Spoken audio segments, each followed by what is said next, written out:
Thank you for tuning in. Thanks for being part of our program. Here we are together again on the radio. I made a comment on the air, and I want to elaborate on it because made some people angry. And while it may be a pointed remark, I don't think there's any reason to be angry about it.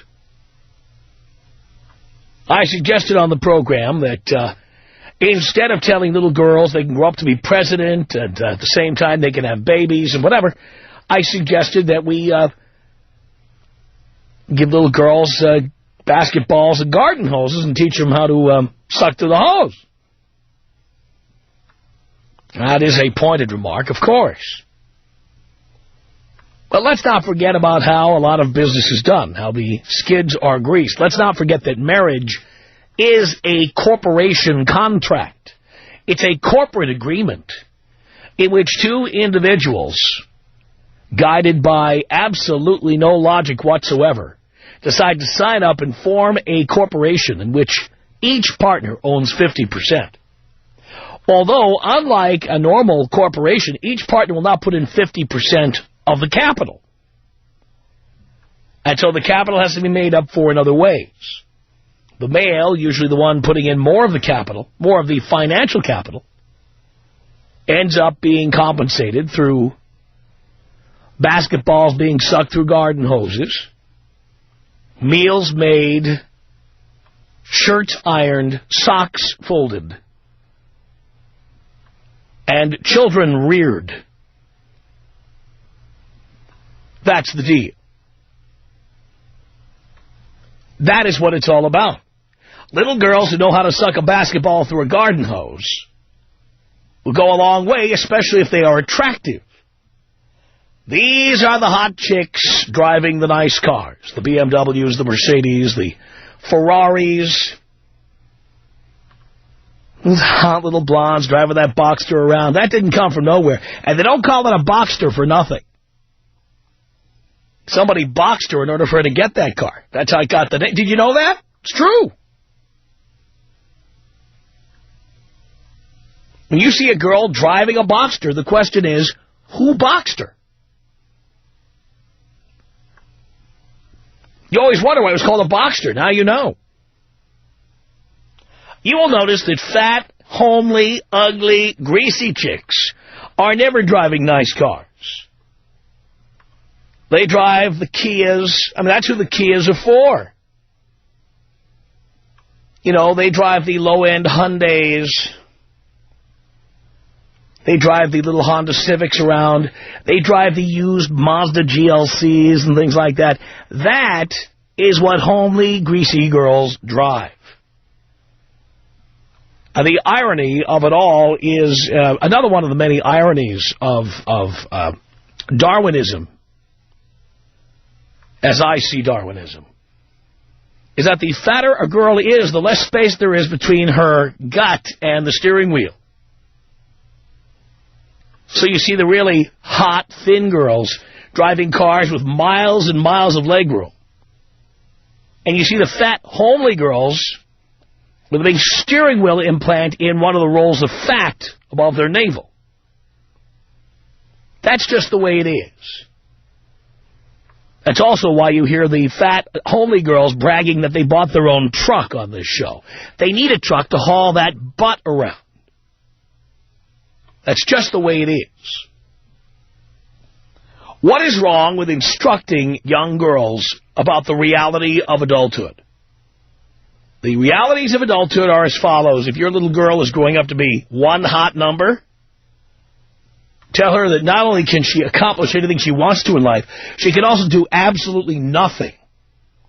And people will flock to her, and they will shower her with money and gifts and travel, purses, belts, shoes, condominiums.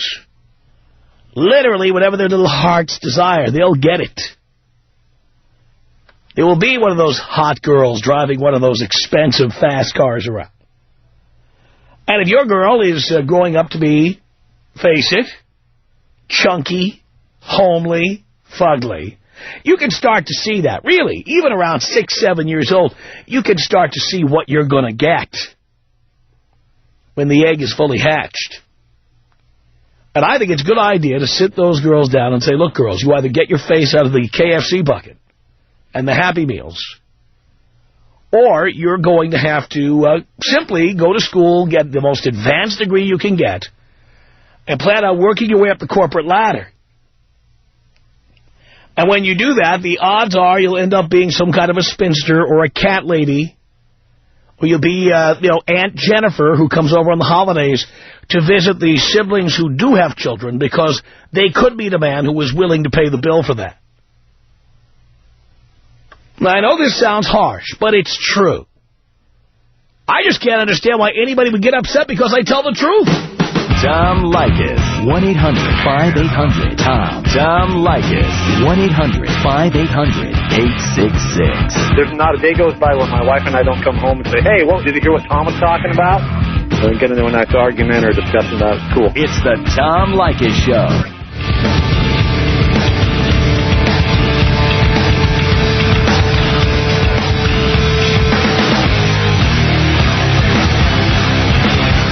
Tom Leykis Show at 1-800-5800-TOM. That's our telephone number. It's Sue on the Tom Leykis Show. Hello. Hi, Tom. I was just wondering if you have any daughters, and if not, what kind of relationship you have with your mother. Do you want me to answer these questions? You're just going to keep asking an entire laundry list here. Sorry, go ahead. You ask if I had any daughters? I've had many daughters. Most of them belong to other people. Oh. Now, I guess... You know what I mean?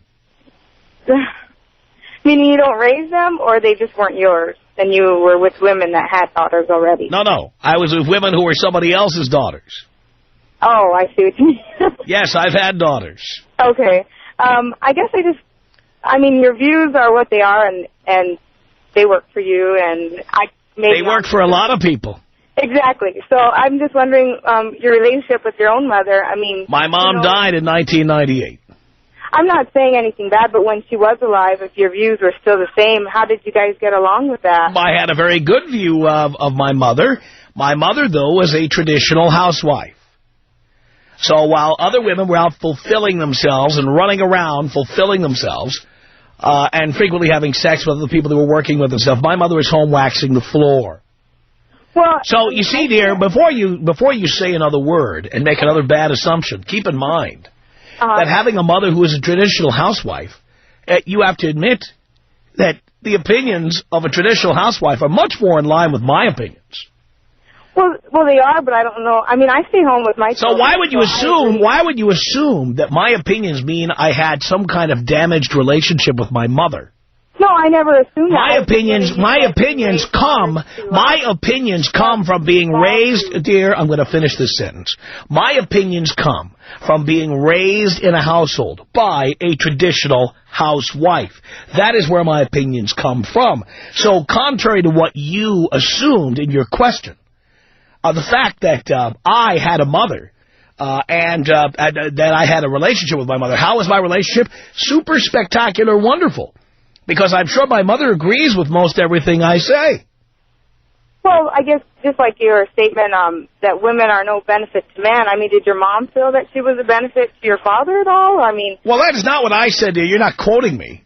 Okay. I said there's no benefit to a man to get married. To get married, okay. That is what I said, and you are misquoting me. And then your whole call is based on this false assumption, based on not listening to what I said. Well, I guess you're right. It is my assumption. I guess I just... well, why do you do that? Why don't you first clarify my position before you start yammering? Well, that's why I'm calling, I guess. No. You shoot first and ask questions later. You make erroneous assumptions. Then you make bogus arguments based on erroneous assumptions. Then I'm forced to correct you like the old Emily Littell. Never mind. You didn't say, that's different. The fact is, if you're going to make these comments, you should first ascertain what my real opinion is. Well, that's why my first question was how your relationship was with your mother. It was spectacular. By asking the question you were applying, my relationship was bad. Well, I was just trying to understand, because obviously the women nowadays have different views.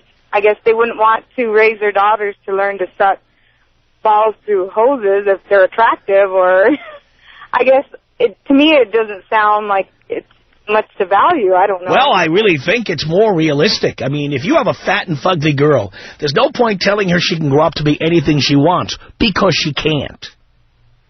Well, my question is emotionally. I mean, if you're looking black and white as like a business and corporate and, you know... I'm looking at what the real world is like, not the fantasy world that women like you like to create.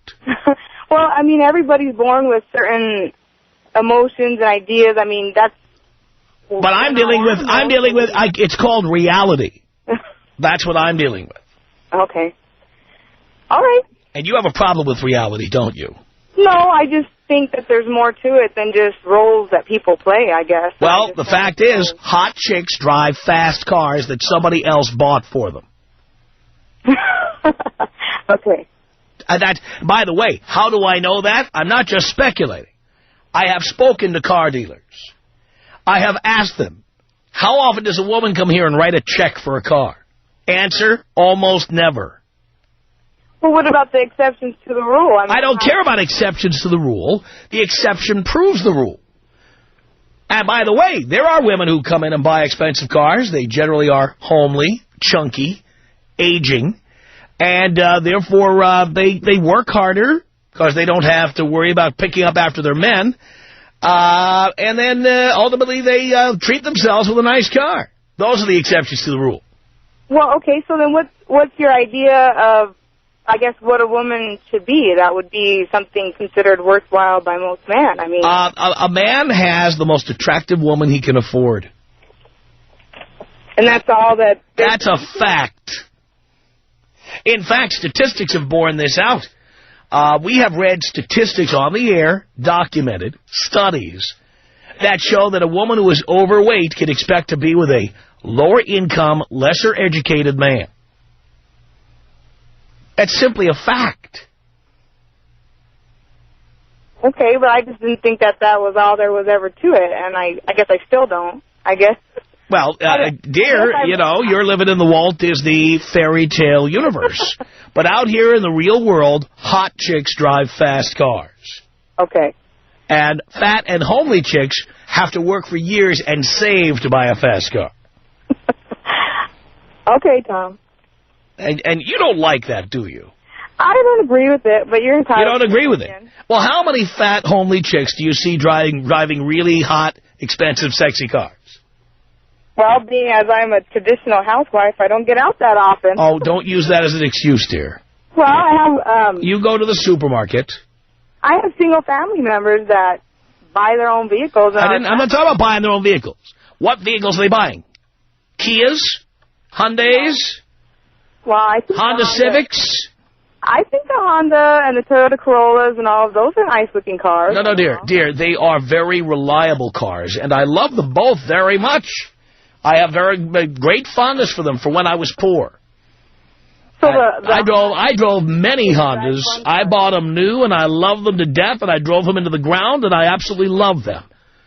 But, you know, I bought a Honda because it was all I could afford. Okay. You see? Okay. Anybody who can afford to buy more than a Honda does. It's not just Hondas. I mean, I drive a Toyota. It's called a Lexus LS430. It's made by Toyota. Now, I love the Toyota Corolla, and frankly, it's my favorite rental car. And if I were buying, you know, if I had a kid and I were going to buy them a car as a gift, it would definitely be a Toyota Corolla. I think that is a spectacular car, one of the greatest values in the world of any consumer product. That's how highly I think of it. But, dear, I'm a multimillionaire. I don't have to drive a Toyota Corolla. Okay. So you see, and by the way, men see women the way men see cars. We all drive the nicest car we can afford. Some guys are married to a Toyota Corolla. Oh, reliable, huh? Reliable, dependable, not very stylish looking. You know, goes over the speed bumps. But every man who can afford to upgrade to a Lexus does. Honestly, you believe that? I mean, you wouldn't think that... Some guys are married to a Lexus, some a Toyota. Well, what about the guys that are married to the Lexus that aren't happy and go to the Corollas? I mean... Men do not go the other direction. I think they do. No, I don't see it. You're telling me there's guys who are married to a Lexus who suddenly decide they want to trade down to a Toyota Corolla? Well, I mean, I don't know if you traded up with all of your marriages, but you obviously weren't happy with them. Dear, the logic. Let me give you an example. I've had 4 Lexi, okay? Okay. Now, I had a 97, a 99, an 01, and an 05. Now, I loved every one of them. But at one point, the new car smell is gone. And it's time to palm that car off on somebody else. Get something with lower mileage. And that's how I see relationships. So then what about the women that stay in the traditional mother role? I mean, obviously it's a value to raise children that love or have their own viewpoints and have great relationships with their mother. I think that's fine. And by the way, I have no interest in having children. But even guys who have children, frankly, guys who are interested in having children, ultimately at some point, they want to trade up to a nicer car. Yeah, but I guess... That's why so many guys pay child support. You know what they say? You know why divorce is so expensive? Because it's worth it. Well, do you agree with it? Besides the fact that it's your opinion of the real world, I mean, do you agree with that opinion? I mean... It doesn't matter. There's no point. Like, do I agree that the sun comes up every morning? Is that a good thing? Does it really matter? It's going to come up every morning. Well, your show's based on your opinion, so I would think... No, but I'm just saying it doesn't matter if I like it or I don't. That's the way the world is. Okay. That's how it is. Are you married, dear?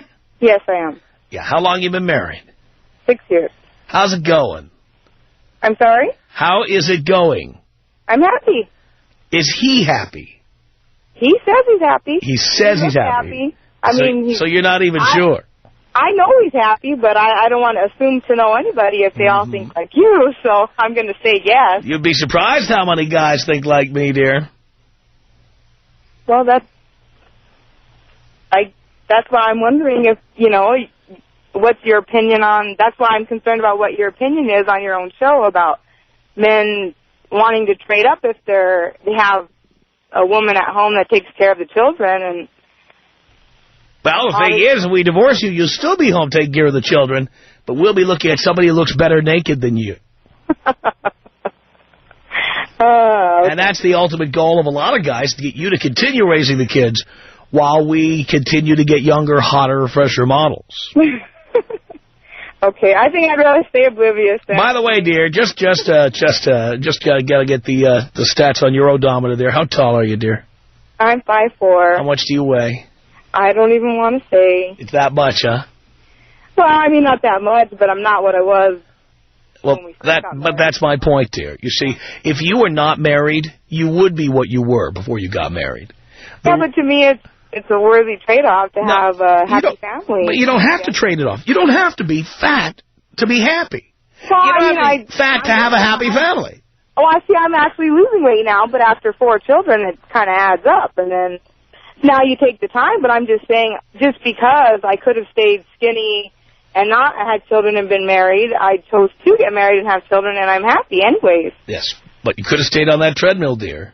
Well, I'm back on it, so. Yeah, but after 4 kids. Well, that's part of life. Yeah, but dear, the point is being on the treadmill should be part of life, too, and it's not for you. Well, it is again. But it hasn't been for how many years? For 5 years. 5 years. But it had been for... So let me understand, you had, in the last 60 months, you've been pregnant for 36 of them.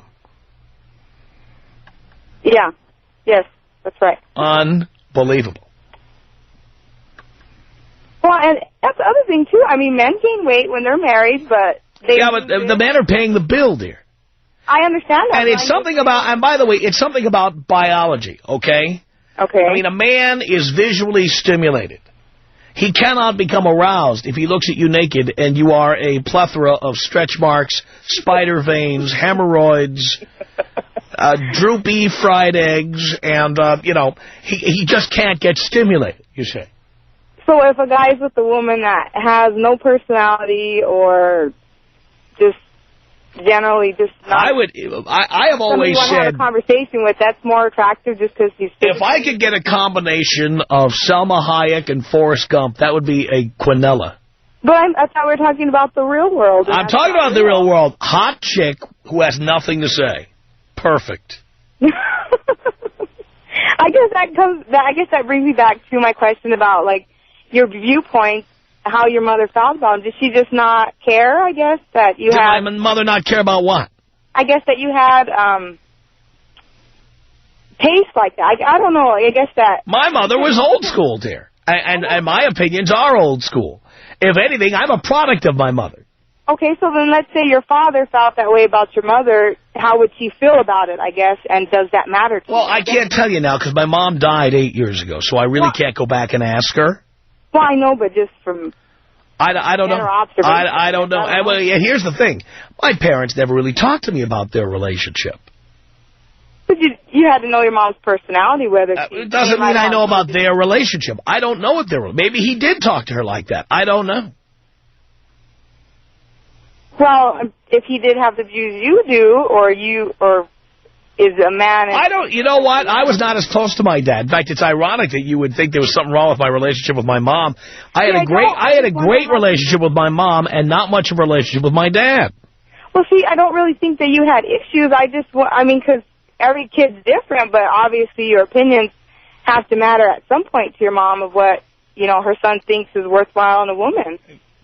Well, again, I think if you think about it, my opinions really do resemble the opinions of an old school stay-at-home housewife.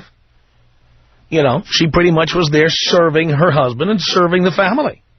But, she didn't have a big mouth and talk about how she needs to have it all, and she needs to go out and work, and she needs to put us in daycare and all those other things that today's big-mouth, chunky broads are always advocating. Well, just because she stayed at home and was happy with those roles, the domestic roles, she still had to have some self-respect and have an opinion about herself. Well, but the point is, most women these days think the only way to have self-respect is to have a job. Well, I don't agree with that because I know quite a few people that stay home with their children and have self-respect. Right. And their husbands aren't trading them in. All right, dear. Well, this has been a very long call, and I know you could sit on here with me all day, but I can't do it. Tom Leykis. 1-800-5800-TOM. 1-800-5800-866. Oh, you're so not nice. I'm just honest. I know. I love you for it. The Tom Leykis Show. 97.1. KLSX. Free FM.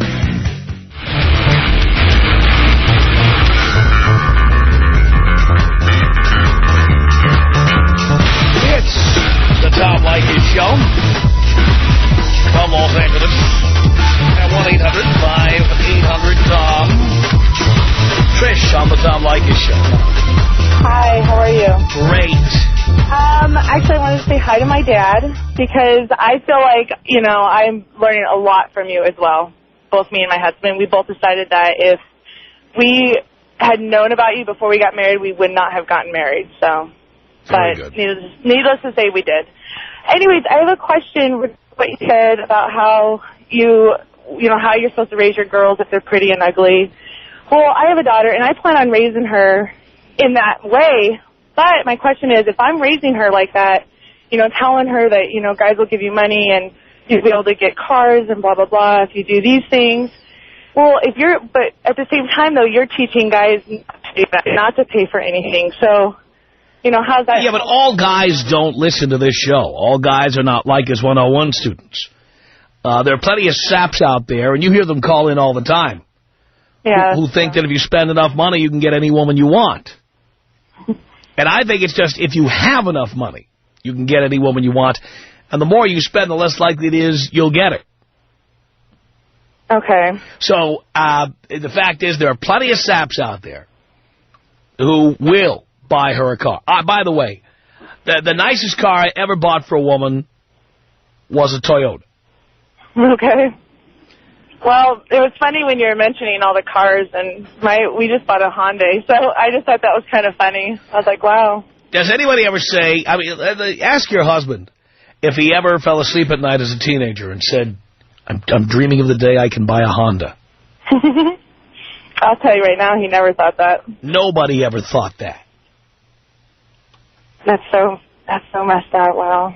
It's true, isn't it? I know.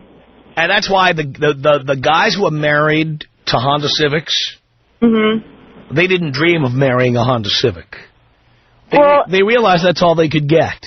Right. Well, in my defense, I'm not a Hyundai girl. I am actually a motorcycle girl. So, because we just bought a new bike this weekend. So, and I've been riding it more than he has. So. But you understand what I'm saying here. Oh, but, and I don't want my daughter to be a Honda Civic girl at all. You want her to be a Testarossa. You know, support herself and things like that. But I also want her to be able to get what's rightfully hers as a hot girl. So.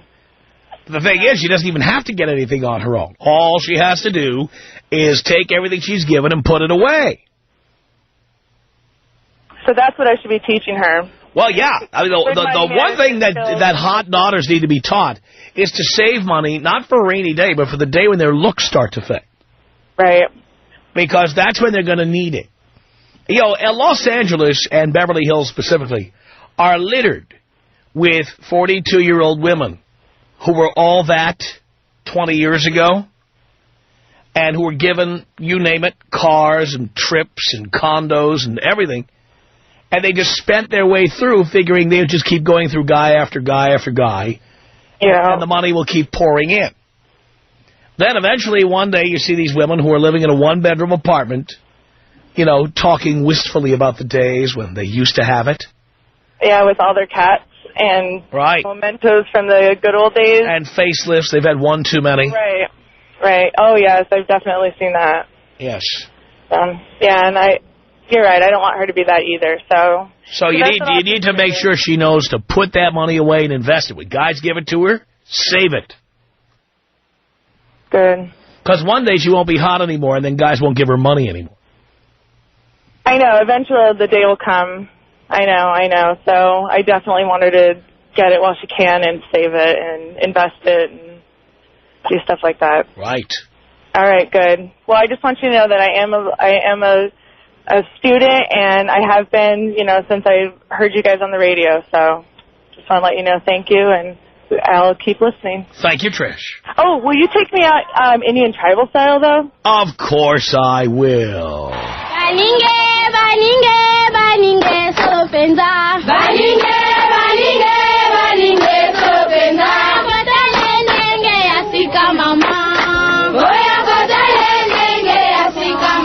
One 1-800-5800-TOM. This is Heidi. Hello. Hi. Hi. How are you? Good. Hey, I would just want to start by saying that I really do agree with a lot of what you say, but sometimes your comments about women suggest, at least to me, that you see them as inferior. And I'm commenting today... Oh, I'm not saying they're inferior. I think they serve different functions than men do. And I agree, but... Men earn money, save, invest, plan for the future. Women suck basketballs through garden hoses, spend money, buy clothing, accessories, knickknacks, tchotchkes, doodads, and spend every penny down to the end. Well, I think some of that is true with some women. I think with other women it's not. I think, you know, as a whole, I tend to have educated friends. I have beautiful educated friends who have taken care of themselves over the years, who still have hot bodies and beautiful faces and want to make their man happy, but they've also continued to pursue their own interests. And sometimes... Well, I'm not seeing women like that. I am seeing women who other women find non-threatening and call them beautiful, but in reality the word hot would not come into the vocabulary. Yeah, and I can appreciate it. Kind of like all the women who think Meg Ryan is beautiful. But would any man say she's hot? Would any man have said she was hot 10 years ago? She used to be cute. I think she looks deformed. Well, she always made the list of 10 most beautiful women. And women, you don't agree? Oh, no man would agree. Yeah, I can see that. That's not the kind of chick a guy wants. And I understand that. I want to ask you a question. Jessica Alba, that's the kind of chick a guy wants. Yeah. But she's not going to be the way she is forever either. And at some point, there'll be a new list at that time. When Jessica Alba's daughter is on it, I'll be voting for her, too. Okay. Well, I want to because earlier when you were talking 2 calls ago, you were talking to that girl about your mom and how your mom, being a stay-at-home mom, was taking care of business in the home, and she wasn't out. I can't remember your exact words, but... By the way, if I may interrupt, and I don't mean to interrupt you because I know you have something to say here. I find it fascinating that the way women think. You talk about, oh, well, she won't look that good in a few years. Who cares? By a few years from now, I've got what I've needed, and I moved on. I trade up to a new model. And I want to say something about that as well, but I want to go back to one comment. No, go right ahead. Okay, well, just back to when you were referring to your mother staying at home. Yeah. I don't remember the exact words you used, but you did suggest, at least I thought, that your mother staying home and not going out and, I want to say, indulging herself was what she was supposed to do. And I just think, okay, I do stay at home. I have a PhD, but at some point I stopped working. I stay home. I take care of the kids. I take care of my husband. Take care of the house. But I still want to indulge myself. And sometimes your comments suggest that... I think if you have kids, you owe it to them to be there. Yes, kids are not a fashion accessory. They are not arm candy. They are not something cute to have a christening for and have a big baby shower. They are a full-time, 18-year responsibility. And anybody who doesn't want that shouldn't be having them. The idea of having kids, dropping them on the world, and going back to work, dropping them on some daycare center somewhere is repulsive to me. Well, and I agree with you. But the daycare centers are raising the carjackers of the future. I agree, but I do think there's room for women to indulge themselves. If you want to indulge yourself, do it before you have kids. I did and I do, and there's balance. There's absolutely balance. No, well, you know what? The kids need you. They don't need balance. They need you. But they're not here all the time. So if you're dumping them off on somebody else for play dates or in daycare centers... they're in school. They're in school. I mean, I think that there are times when, you could, and then when the kids come home, I'm home. That's my responsibility. That's what I do. That's what I love. But, I just wanted to say something about women should be able to indulge themselves. The other thing I want to ask you, and I think this often when you're talking about women, I know you don't have children, and I know you don't intend to have children and don't want to have children, but if you did have a daughter, and you ask people all the time to surmise what they might think in other situations that they're not currently in, so I'm asking you, if you did, would you want her to grow up and date men that follow your guidelines, that only use her until she's not the most attractive thing in the room, that... Everybody who's called this show, I've given advice to fit them. So when women have called in, I have given them advice not as a man who wants to nail them, but advice for them. I mean, it's war out there. Okay, so if I were raising a daughter, I would certainly tell her to, look, this is valuable information to have, if only to figure out what you're going to get from a man and what you need, and then move accordingly. Well, what if she was hot? I mean, you could tell she was going to be hot. She was going to have a great body. She has a beautiful face, but she also had brains. And if she pursues the brainy side of herself, and if she was really brainy, she would not waste it on getting PhDs and stuff. Instead, she'd use that body beginning about age 15 or 16 to get men to give her cash, to shower her with gifts, and then she would save and invest it for the ultimate day when men would not give her anything anymore.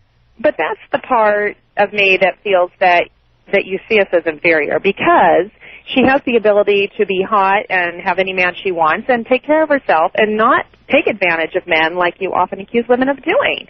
And you could raise her to be the kind of woman who takes care of her own business, buys her own cars, buys her own homes, pays her own bills. But she could also be... But she doesn't have to do that. Pardon? But she doesn't have to do that. But it might be very fulfilling to do that, just like it's very fulfilling for a lot of men to do that. Well, take care of themselves. I don't think women find it fulfilling. I'll give you an example. Have you seen this Elizabeth Vargas? Yeah. Been anchoring the news. Yes. And now she got preggers. Yes. And now she's leaving. Well, do you think that's her choice or theirs? Actually, the story is saying that it was her choice. And, in fact, there are a bunch of quotes from her in this story talking about stepping down from doing the news. Yeah. Well, and I, too, have given up my career so that I can be the best mom that I can be. And at times it's challenging, but I'm glad I did it. I wouldn't change it for the world. But I think to teach men... You've got to teach girls to grow up according to what their assets are going to be. Tom Leykis. 1-800-5800-TOM. Tom Leykis. You want to know what my ideal woman is? Okay? My ideal woman will turn into a six-pack and a sandwich after I'm done effing her. The Tom Leykis Show.